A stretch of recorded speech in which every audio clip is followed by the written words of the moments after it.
Okay, I'll get, oh, hi. Oh, it's the Feedfeed. No, yeah, it's them. No, it's today. You guys, I am such a ding-a-ling. I thought the takeover was next week, but it's today. Anyways, I'm actually about to go foraging. Yeah, so I'm just heading out. I'm gonna grab a few things and go foraging to make a recipe. So do you want to join me on that? Okay, cool. Let's go. Oh, I'm so sorry. I didn't even introduce myself. My name's Timothy, and I am Mississippi Vegan. So go check out my Instagram. Okay, so before I head out, I'm just gathering a few things before I go foraging. And these are some essentials that you'll need. So you want to reuse some plastic bags. Try to get pastel colors because they're cute. And then one large bag to hold everything. Then I like to bring a plastic container with a damp paper towel, and this is like for edible flowers or things that are delicate, and then a big bottle of water.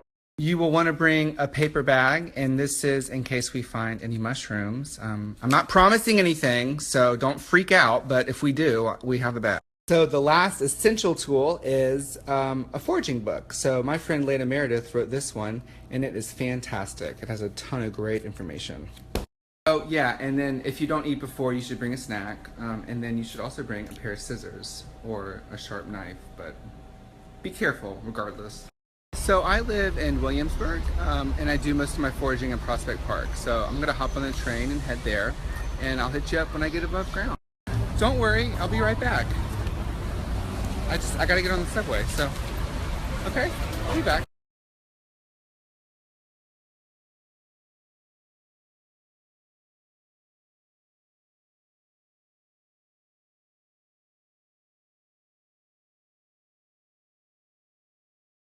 Okay, I'm here at the park and I'm getting hungry, so I'm gonna harvest my goods and get back to the house and get cooking.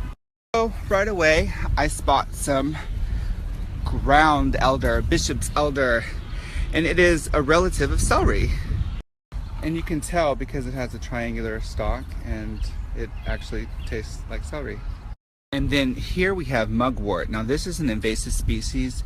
This plant is so resilient and it grows everywhere.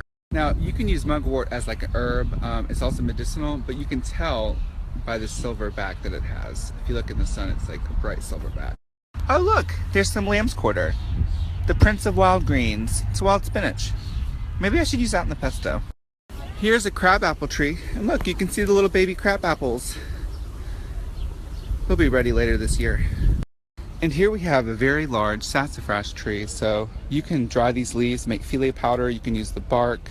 It's really, really nice. I love the flavor. So this is one of I just love this. This is common mallow. So this is actually related to okra. So I'm gonna harvest some of this to use. And people are so funny with okra. They're like, it's slimy. It's like, so what? It's like a gummy bear slimy, eggs are slimy. What's the problem, people? And of course, we have tons of dandelion greens, dandelion flowers. I don't know if I want to use these today, but maybe I'll grab this flower. Ooh, maybe we should put some of the yellow petals on top of the pasta. That's a good idea. Thank you. Okay, so this is what I came to the park specifically for the pesto. This is garlic mustard. It is an invasive species and it's delicious. And look, it's flowering. Like, these are totally edible, delicious. It reminds me of broccoli rabe, but how gorgeous is that? I'm totally using that on the pasta. And hot diggity dog, do you see this? I cannot believe they're still out. This is a violet. It's a violet flower. Look. So I'm gonna wait until I get back to the house to talk more about these plants because I tend to go on tangents and get distracted, and I know we gotta focus, people. Let's do that. So this is a perfect example of how prolific mugwort is. I mean, it's everywhere. And they sell this at the market, I'm not kidding. Oh, perfect. I found 2 more violets. So this will be enough for us to garnish our pasta. And these are some baby garlic mustard leaves. Maybe I'll grab a few of these too, because that might look pretty on top. It is just a beautiful, beautiful day. I love it out here. You know, one of the reasons that I love foraging is because, you know, I live in New York. I don't have a garden. I can't grow plants. So this is a way for me to garden. Here's some shepherd's purse. And this is a really cool plant. It has heart-shaped leaves. Isn't that sweet? Oh, look at this beautiful patch of chickweed. So this is a delicious wild green. It's really, really nice. Just wanted to show you how big a violet, plant actually can get. So this is the purple flowers I was picking. And these leaves are edible too, but this is a really big. Okay, so here is some mature field garlic, and it smells very much like onions and garlic. So I'm gonna harvest this for the bulbs. So see these bulbs? Little garlic cloves. They're delicious. And before any of you give me a hard time about digging up the bulbs, this is an invasive species. This is an invasive weed, so I'm doing the environment a favor. So usually when I come out here, I'm usually by myself and I take as much time as I want because I'm in nature and I'm having a good time. The point is that when you have more time, I look for mushrooms, but it's just not a quick act, you gotta really look. It looks like I spoke too soon. Here we have a pheasant's back mushroom. So this is springtime mushroom. Oh, it's perfect. It's young and tender. This is exactly when you want it. So one identification tool is, it has this feathered pattern, but when you break it in half, I'm not kidding guys, it smells like a watermelon rind. There's another one, but I think a bug ate it. All right, I'll leave it for you guys. I'm not gonna take it, you can have it. So what we'll do with the mushroom is we'll toss it with some oil and seasonings and we'll crisp it up and make it like a bacon. Put it on the pasta, duh. And all of this lush green is the bishop's elder. It's the wild celery.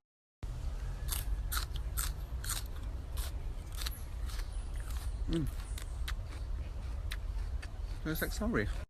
So right now is a really good time to harvest a whole bunch of the ground elder, and then you can dry it like an herb. And because it's an invasive species, you're actually helping the environment by harvesting it. So there you go. So look, I just spotted this oyster mushroom. It actually might be a little past its prime. Yeah, so it's definitely an oyster mushroom. It smells like it. So you can also do a spore test. So I'll tell you more about that. There's just a few more right here. See these guys? Yeah, these feel a little mature. See? This one almost feels like it's dried. Okay, Rugrats, I think we're good. I think we have enough stuff, so I'm gonna get home, clean it up, get situated, and then I'll show you how to make some pesto. Not that you don't already know how to make pesto. I wasn't saying that. Don't get offended. I almost forgot some lamb's quarter. This will be really nice in the pesto too. Okay, I'm going home. I'm sorry. I know I keep doing this. Okay, I'm getting really close to the subway, but as I walk up, I see this pineapple weed. So this is wild chamomile, and it smells like pineapple and chamomile. It's too close to the road to use culinary-wise, but I can take it home and put it in a vase. Okay, so I'm finally back home, so I'm gonna go through everything and clean it and get it organized, but I just wanted to show you something that's really cool. So last night, I posted a picture saying that I was gonna take over the Feedfeed Snapchat, and Jamie Oliver reposted it. You should have seen me. Like when I saw my phone that he tagged me in a picture, I was like, what is this? I was like, is this real life? There's no way. I'm in the kitchen, I'm cooking and mixing and fixing the sauces, and I'll call you back. Okay, so we have 3 pastas to choose from. I think I'm gonna go with, this is really cute. No, I want this one. Yeah, so this is just flour and water. Okay? So I'm not using this in the recipe, but I just wanted to show you what you can do with wild violets. So this is so simple, you're gonna die. So you just pluck the petals off, pour boiling water over them, let it sit for 24 hours. Then the next day you bring it to a light boil with sugar. And then when you add lemon juice, it turns this color. Can you even stand it? Like I can't handle it. Okay, sorry, I need to focus. Okay, so I'm gonna put the flowers in the fridge, I'm gonna make the mushroom bacon, and then I'm gonna make the pesto. Cool. I wanted to show you, I blanched and shocked these fiddlehead ferns that I got at the market the other day. So I'll put these in the pasta too. I think that'll be a nice touch. Oh! I forgot this tart is in my cast iron skillet. I made a tart last night. This is springtime tart. Okay, this is not what we're... Okay, so I'm gonna bring a pot of water to boil. Add a little bit of salt. Riveting, I know. Okay, so for the mushroom bacon, you want to get a baking sheet and you want to line it with parchment, and I preheated the oven to 350. So, 3 things to identify with pheasant's back. It has the feather-like pattern, it smells like a watermelon, and it's a polypore. So you see how it's porous? The other thing to remember about these guys is they only pop up in the spring. So it's a springtime mushroom. So I'm going to rinse it off and then... Oh, and just a disclaimer before I continue just showing you how to make like wild food. You should absolutely 100% know what it is before you consume it. I guess the point I'm trying to make is you need to do your research, you need to educate yourself, and you need to figure out the identification process for whatever you're consuming before you do. So as you see, I'm cutting it on a bias, and I want these pieces to be, you want it to be slightly thick to keep some moisture when you roast it, but you want it to be nice and long. And since we're replicating bacon, bacon is salt and fat and a pig, but so we're not using a pig, but we have to put a lot of salt and fat. Last thing I'll tell you about the pheasant's back is like the bottom piece is really tough, so you don't want to use this. You want to use the outside edges. What you could do with this is you could throw it into a stock, and it'll give the stock a nice mushroom flavor, so remember. Okay, so I'm adding a little bit of liquid smoke, and then some olive oil and some tamari. I like this tamari a lot, and it's gluten-free. Okay, in the oven they go. Okay, water's boiling, and goes the pasta. And give it a nice stir so it doesn't stick. Now, if you wanted to use gluten-free pasta for this, be my guest. I, on the other hand, love gluten. So next, I have my pot on medium heat, medium to low, and we're gonna toast the nuts and the nutritional yeast together, a dry toast. I used the nut mixture that I just had lying around. It was pistachios, some pine nuts, and a few cashews, mainly pistachios. So that was half a cup, and then 1/4 cup of nutritional yeast. So for those of you that don't know what nutritional yeast is, it's basically a byproduct of molasses. It's like a flaky yeast. It tastes like chicken broth powdered in meat. Also nutty and cheesy, and it's basically vegan crack. But anyways, when you toast it, it's a little secret, it releases even more flavor. Oh my god, this smells so good. My whole apartment smells like toasty, nutty, cheesy deliciousness. Next time you have a friend come over, you should like toast some nutritional yeast in a pan, and they'll walk in and they'll be like, oh my god, what smells so good? Okay, so this smells outrageous. So we're gonna turn it off, and then what we're gonna do is we're gonna set aside like 1/3 cup and crush it up, and it'll be like a Parmesan sprinkle. Okay, so I put the rest in a Vitamix, and now I'm going to saute the field garlic. So I just peeled this and rinsed it really well, and now I'm gonna chop. So I'm checking the mushroom bacon, and it's doing good, but it needs to keep going. It needs to get nice and crisp. And I'm just sauteing this field garlic lightly. As you see, I try to remove like the papery shell around it, but we're gonna puree it in the Vitamix, so you don't have to chop it too much. Now that's done, so I'm gonna add that to the Vitamix, and then I'm gonna rinse off some of my garlic mustard, and I'll add it to the blender too. Okay, so I strained the pasta, it's done. I like it a little al dente. Drizzle a little bit of olive oil, we'll mix it up so it stays nice and happy. Okay, so for the herbs, I have some of the ground elder. I have quite a few big leaves of the garlic mustard, which does have kind of a kick. And then lastly, I put in some of the lamb's quarter, which is the wild spinach, which has a really nice like buttery taste. So I'm rinsing this off. Okay people, this is what we're looking for with the bacon. See this? It's still a little bit chewy, so I'm gonna toss it and then roast it for probably another 5 minutes. Sorry, I got cut off. So I think just another 5 minutes. You see how it's like, you don't want to burn it, but you know, bacon is a little burnt, so like you want to have that flavor. Okay, so my phone's dying, so I'm gonna do some stuff while it charges, and I'll let you know what I'm doing. So I'm gonna blend up the herbs. So I'm gonna add sea salt to taste, a little bit of soy sauce, some lemon juice, and olive oil, and blend it up. So it was about a really packed cup of herbs. And I added 2 tablespoons of olive oil, 2 tablespoons of water, lemon juice. And then I like to add sea salt and soy sauce because they both have a different kind of flavor. And now remember, the nutritional yeast and the pine nuts and the pistachios are in here as well. So this is almost done, but what I want is I want it to be even more green. So I'm gonna put in probably half a cup, 3/4 of a cup of more fresh herbs and some water. The bacon's done. Oh yeah, that's what we want. And it'll actually harden more when it cools. So for this recipe, you're gonna need to add a tablespoon of water at a time until it gets to this creamy, smooth consistency. And you don't wanna hurt your blender, but like, that's perfect. I love it. It tastes, it's like fresh with the lamb's quarter. The garlic mustard has a bite. The caramelized field garlic is really nice. The lemon juice just gives it a little bit of tang. And then I was gonna say, you should use really good olive oil for this because, you know, we're not really cooking it, so you want that flavor. So now we're ready to incorporate it into our pasta. See? Get a spatula, get it all out. Don't waste a drop, people. Ooh, oh, damn, that looks really good. Look at it go! Okay, so the bacon's done, the pasta's mixed with the pesto, and now for the fun part, the plating. And if you follow me on Instagram, you know I'm all about some crazy plating. I mean, I just like have so much fun with it, but I think that you should. We should be playing with our food.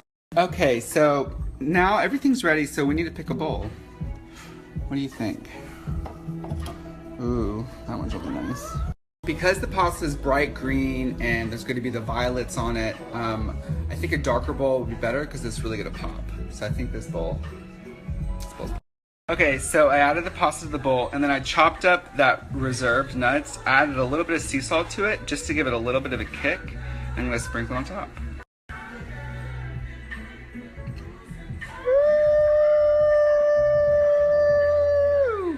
Okay, so I had some blanched fiddlehead ferns. You want to cook these for a good 15 minutes before you eat them so they don't make you sick. So I heated them up and then placed them in the pasta. Now I'm going to delicately add the really pretty pieces of bacon. Okay, I can't do this. I gotta focus. Okay, so this is coming together nicely, but now I'm gonna add the violets and then I'm gonna stud in some lamb's quarter leaves.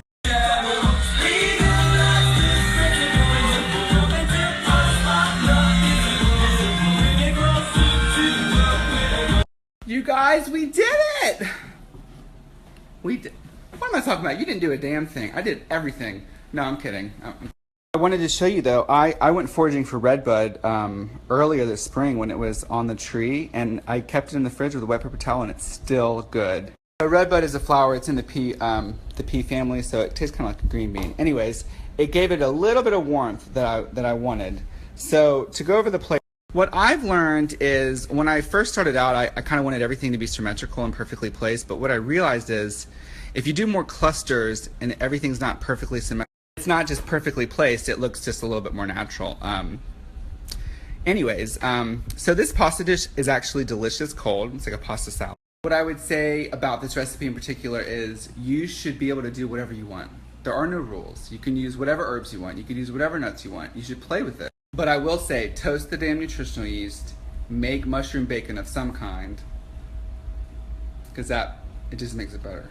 So before I go, I just wanted to point out, this is my Snapchat. So Snapchat won't let me have all the letters to fit Mississippi Vegan. I've already complained to them, they heard it. And then if you're living under a rock and you're not following my Instagram, Mississippi Vegan, then you should absolutely go follow me because I'm gonna post a picture of this later tonight.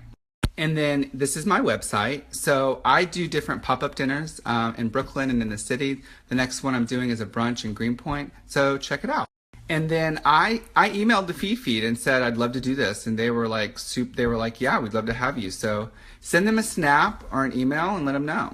I mean, it's not going to be like nearly as good as mine, but you know, it's whatever. You can only try. I'm just kidding. No, I'm not.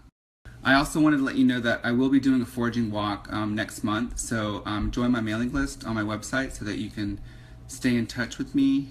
Okay, guys, the time has come. I hate goodbyes. No, I'm just kidding. But really, I had a blast today. Thanks for joining me, and thank you, Feedfeed. Oh. What? Guys, go!